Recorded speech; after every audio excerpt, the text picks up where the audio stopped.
Hi friends, நான் உங்களோட ருச்சிமா. ஒரு அடர்ந்த காட்டிற்கு நடுவே ஒரு பெரிய நிலக்கரி சுரங்கம் இருந்தது. அங்கே பல கோடி நிலக்கரி துண்டுகள் வாழ்ந்து வந்தன. அந்த நிலக்கரி துண்டுகளுக்கு நடுவே ஒரு சிறிய துண்டு மட்டும் நான் ஒரு நாள் விலை உயர்ந்த வைரமாக மாறுவேன் என்று கனவு கண்டது. இதை கேட்ட மற்ற நிலக்கரிகள் அனைத்தும் வாய்விட்டு சிரித்தன. நாமெல்லாம் அழுக்கானவர்கள், நம்மால் எப்படி வைரமாக மாற முடியும் என்று ஏளனம் செய்தன. ஆனால் அந்த சிறிய நிலக்கரி துண்டு எதற்கும் செவிசாய்க்காமல் பூமிக்கு அடியில் இருக்கும் கடும் வெப்பத்தையும் அழுத்தத்தையும் தாங்க தயாரானது. அது ஒவ்வொரு நாளும் தன்னைத்தானே தைரியப்படுத்தி கொண்டது. இந்த அழுத்தம் என்னை அழிக்கவில்லை, மாறாக என்னை உருமாற்றி கொண்டிருக்கிறது. மற்ற நிலக்கரிகள் எளிய வாழ்க்கையை தேடி வெளியேறின. ஆனால் இது மட்டும் அந்த இருட்டிலேயே தங்கி தன் உறுதியை சோதித்து பார்த்தது. காலங்கள் உருண்டோடினாலும் அந்த சிறிய துண்டின் லட்சியம் மட்டும் மங்கவே இல்லை. அது இருளையும் வலியையும் நேசிக்க தொடங்கியது. தன் மீது விழும் ஒவ்வொரு பாரத்தையும் அது ஒரு வாய்ப்பாக கருதி மெல்ல மெல்ல தன் நிறத்தையும் குணத்தையும் மாற்றிக்கொண்டது. ஆயிரக்கணக்கான ஆண்டுகள் கடந்தன.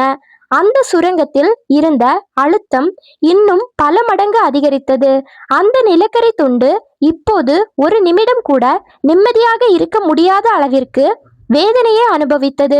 இன்னும் எவ்வளவு காலம் நான் இந்த வலியை சுமக்க வேண்டும் என்று அது ஒரு முறை கூட கேட்கவில்லை. மாறாக அந்த வேதனையை மேனியில் ஒரு அணிகலனாக ஏற்றுக்கொண்டு தன்னை இன்னும் கடினமாக்கி கொண்டது. இருட்டு என்பது பயமுறுத்துவதற்காக அல்ல, நம்மை பக்குவப்படுத்துவதற்காகவே என்பதை அது உணர்ந்து கொண்டது. மற்றவர்கள் கைவிட்ட நிலையிலும் அது தன் மீது வைத்திருந்த நம்பிக்கையை ஒருபோதும் கைவிடவே இல்லை. அந்த பெரு அழுத்தம்தான் அதன் கரிய நிலத்தை மெல்ல மெல்ல ஒரு ஒளி வீசும் தன்மையாக மாற்றி கொண்டிருந்தது. ஒரு சாதாரணமான நிலக்கரி துண்டு ஒரு அபூர்வமான வைரமாக உருமாறும் அந்த அதிசயம் இப்போது ரகசியமாக நடந்து கொண்டிருந்தது. அந்த இருட்டு சுரங்கம் இப்போது ஒரு மாபெரும் தவக்கூடம் போல அந்த வைரத்திற்கு பாதுகாப்பளித்தது. ஒரு நாள் அந்த சுரங்கத்திற்குள் மனிதர்கள் நுழைந்தார்கள். அவர்கள் பல நிலக்கரி துண்டுகளை வெட்டி எடுத்து சென்றார்கள். ஆனால் இந்த ஒரு துண்டு மட்டும் இன்னும் ஆழமாக பகுதியில் யாருக்கும் தெரியாமல் மறைந்திருந்தது. மனிதர்களின் கைகளில் சிக்கினால் சாதாரண கல்லாகவே மதிக்கப்படுவோம் என்று அதற்கு தெரியும். தனக்கான நேரம் வரும் வரை அது அந்த இருட்டிலேயே அமைதியாக காத்திருக்க முடிவு செய்தது. பொறுமை என்பது ஒரு பலவீனம் அல்ல, அது ஒரு மாபெரும் சக்தி என்பதை அது உலகுக்கு உணர்த்த விரும்பியது. அது இன்னும் பிரகாசமாக தன்னை மாற்றிக்கொள்ள அந்த தனிமையை ஒரு வரமாக பயன்படுத்தி கொண்டது. அந்த வைரத்தின் ஒளி இப்போது அந்த சுரங்கத்தின் இருட்டையே கிழித்து கொண்டு வெளியேற துடித்தது. அதன் வைராக்கியம் இப்போது ஒரு முழுமையான வடிவத்தை பெற்று ஒரு மாபெரும் சக்தியாக அங்கே நின்றது. யாராலும் அழிக்க முடியாத அந்த உறுதிதான் இன்று அந்த நிலக்கரியை ஒரு வைரமாக மாற்றியிருந்தது. இறுதியாக ஒரு சுரங்க தொழிலாளி அந்த ஆழமான பகுதிக்கு வந்தபோது அங்கே ஒரு விசித்திரமான ஒளியை கண்டான். அவன் மெல்ல அந்த பகுதியை தோண்டி பார்த்தபோது அவனது கண்கள் கூசும் அளவிற்கு ஒரு வைரம் அங்கே ஜொலித்தது. நிலக்கரி சுரங்கத்தில் இப்படி ஒரு வைரமா என்று அவன் வியந்து போய் அந்த துண்டை கையில் எடுத்தான். அந்த வைரம் இப்போது வெளிச்சத்திற்கு வந்தது. ஆனால் அது இன்னும் ஒரு கரடு முரடான கல்லாகவே இருந்தது. அதன் உண்மையான மதிப்பு தெரிய வேண்டுமென்றால் அது இன்னும் பல அடிகளையும் காயங்களையும் தாங்க வேண்டியிருந்தது. தொழிலாளி அதை ஒரு வைர வியாபாரியிடம் கொண்டு சென்றான். அவர் அதை பார்த்த மாத்திரத்திலேயே அதன் சிறப்பை புரிந்து கொண்டார். இது ஒரு சாதாரண வைரம் அல்ல, இது பல நூற்றாண்டுகளின் வலியை சுமந்த ஒரு பொக்கிஷம் என்றார். அந்த வைரம் இப்போது ஒரு பட்டறைக்கு கொண்டு செல்லப்பட்டது. அங்கே அதன் உண்மையான சோதனை தொடங்கியது. பட்டறையில் அந்த வைரம் ஒரு கூர்மையான கருவியால் செதுக்கப்பட தொடங்கியது. அதன் ஒவ்வொரு பாகமும் தேய்க்கப்பட்டது. ஏற்கனவே வெப்பத்தையும் அழுத்தத்தையும் தாங்கிவிட்டேன், இப்போது ஏன் இந்த செதுக்கல் என்று அது ஒருபோதும் முறையிடவில்லை. சிற்பியின் கைவண்ணத்தில் அது ஒவ்வொரு கோணத்திலும் தன் ஒளியை பன்மடங்கு பெருக்கிக் கொண்டது. செதுக்கப்படும் போது ஏற்படும் ஒவ்வொரு காயமும் அதன் மதிப்பை ஆயிரக்கணக்கில் உயர்த்தி கொண்டே சென்றது. அது எவ்வளவு அதிகமாக தேய்க்கப்படுகிறதோ அவ்வளவு அதிகமாக அது உலகிற்கு தன் அழகை காட்டியது. தேவையற்ற பகுதிகள் நீக்கப்படும் போது அதன் உண்மையான சொரூபம் ஒரு நட்சத்திரத்தைப் போல மின்னி பிரகாசித்தது. வைரத்திற்கு தெரியும், இந்த செதுக்கல் இல்லை என்றால் தான் வெறும் ஒரு கல்லாகவே இருந்திருப்போம் என்று. அது செதுக்கும் அந்த வலியை ஒரு இசையாக கேட்டு தன் அழகை மெருகேற்றிக் கொண்டது. இப்போது அந்த வைரம் ஒரு அழகான மோதிரத்தில் பதிக்கப்பட்டு ஒரு மாபெரும் கண்காட்சியில் வைக்கப்பட்டது.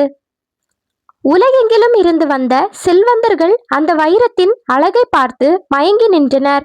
அதன் விலை இப்போது பல கோடிகளை தொட்டது. ஆனால் அந்த வைரத்தின் மதிப்பு அதன் விலையில் இல்லை, அது கடந்து வந்த அந்த பாதையில்தான் அதன் உண்மையான வெற்றி ஒளிந்திருக்கிறது. ஒரு காலத்தில் அழுக்கான நிலக்கரி என்று ஏளனம் செய்யப்பட்ட அதே துண்டு இன்று உலகின் மிகப்பெரிய இடத்தில் இருந்தது. இவ்வளவு அழகு என்பது உனக்கு எப்படி வந்தது என்று மற்ற ஆபரணங்கள் அந்த வைரத்திடம் கேட்டன. வைரம் புன்னகையுடன் சொன்னது, யாரும் இல்லாத இருட்டில் நான் பட்ட அந்த வலியும் அழுத்தமும் தான் இந்த அழகை தந்தது. அது சொல்லும் அந்த பதில் அங்கே இருந்த மற்ற கற்களுக்கு ஒரு புதிய நம்பிக்கையை வழங்கியது. வெற்றியடைந்த பிறகு கிடைக்கும் கைதட்டல்களை விட வெற்றிக்காக நாம் பட்ட அந்த தனிமைதான் முக்கியம். ஒரு நாள் ஒரு சிறுவன் அந்த வைரத்தை பார்த்துவிட்டு தன் தந்தையிடம் ஒரு கேள்வி கேட்டான். அப்பா, ஒரு சாதாரண நிலக்கரி எப்படி இவ்வளவு விலை உயர்ந்த வைரமாக மாற முடியும் என்று கேட்டான். தந்தை சொன்னார், நிலக்கரி என்பது பயந்து வெளியேறுவது, வைரம் என்பது அழுத்தத்தை தாங்கி நிற்பது. இந்த ஒரு வரி அந்த வைரத்தின் மொத்த வரலாற்றையும் அந்த சிறுவனுக்கு புரிய வைத்தது. நாம் சந்திக்கும் பிரச்சனைகளை எப்படி எதிர்கொள்கிறோம் என்பதில்தான் நம்முடைய எதிர்காலம் அடங்கியிருக்கிறது. பிரச்சனைகளை கண்டு ஓடினால் நாம் நிலக்கரியாகவே மடிந்து போவோம். அதை தாங்கி கொண்டால் வைரமாவோம். அந்த வைரம் இன்றும் அந்த மோதிரத்தில் இருந்து தன்னை பார்க்கும் ஒவ்வொருவருக்கும் ஒரு செய்தியை சொல்கிறது. உன்னை சுற்றியுள்ள இருளை பார்த்து பயப்படாதே, அதுதான் உன்னை ஒரு வைரமாக மாற்றப் போகிறது. நீ இருக்கும் இடம் உன்னை தீர்மானிப்பதில்லை, நீ எடுக்கும் முயற்சிதான் உன்னை தீர்மானிக்கிறது. அழுத்தம் அதிகமாகும் போது நிலக்கரி உடையும், ஆனால் வைரம் உருவாகும். நீ உடைய போகிறாயா அல்லது உருவாக போகிறாயா என்பதை நீயே தீர்மானி.